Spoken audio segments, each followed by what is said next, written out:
நடிகர் விஜயை சினிமாவிலும் சரி அரசியலிலும் சரி அவர் வளர்வதற்கு அடித்தளமிட்டவர் அவரின் அப்பா எஸ்.ஏ. சந்திரசேகர் தான். இதை விஜயே மறுக்க மாட்டார். சினிமாவில் நடிக்க ஆசைப்பட்ட விஜயை நாளைய தீர்ப்பு என்கிற திரைப்படம் மூலம் அறிமுகம் செய்தார் எஸ்.ஏ.சி.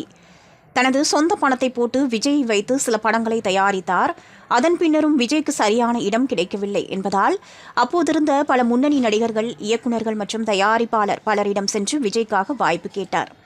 குறிப்பாக விஜய் ஒரு கட்டத்தில் வளர துவங்கியதும் அவருக்கு பக்கபலமாக இருந்தார் எஸ்.ஏ.சி.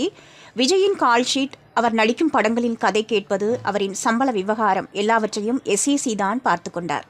அது மட்டுமல்லாமல் விஜய் ரசிகர் மன்றங்களை சரியாக வழிநடத்தி அவரை விஜய் மக்கள் இயக்கமாக மாற்றி அவர்களை அரசியலுக்கு தயார்படுத்தியதும் இவர்தான்.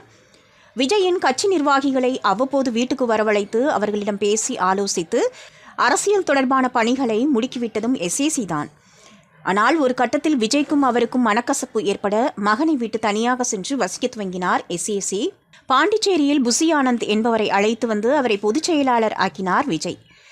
உண்மையில் தற்போது புசி ஆனந்த் இருக்கும் இடத்தில் இருக்க வேண்டியவர் அவரின் அப்பா எஸ்.ஏ.சி. தான்.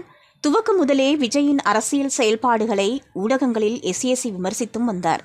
புசி ஆனந்த் இருக்கும் வரை இந்த கட்சி விளங்காது, அவர் பொய்யாக நடிக்கிறார், விஜய் அவரை நம்பிக்கொண்டிருக்கிறார் என்றெல்லாம் ஓப்பனாக பேட்டி கொடுத்தார் எஸ்.ஏ.சி. அதே நேரம் விஜயின் முதல் மாநாடு விக்கிரவாண்டியில் நடந்தபோது அங்கு நேரில் சென்று பார்த்த எஸ்.ஏ.சி. நான் கூட என்னவோ நினைத்தேன், ஆனால் விஜய் இப்படி பேசுவார் என்று நான் எதிர்பார்க்கவில்லை என்றெல்லாம் பாராட்டியிருந்தார்.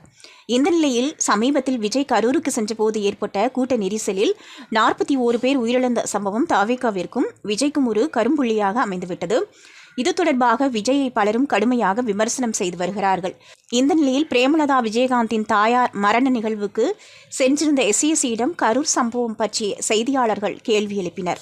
அப்போது கோபப்பட்ட எஸ்.ஏ.சி, நான் இப்போது ஒரு துக்க நிகழ்வுக்கு வந்திருக்கிறேன். கரூர் சம்பவம் தொடர்பாக ஏற்கனவே நாங்கள் கடுமையான சோகத்தில்தான் இருக்கிறோம். இப்போது அது பற்றி பேச முடியாது, புரிந்து கொள்ளுங்கள் என்று சொல்லிவிட்டு சென்றுவிட்டார்.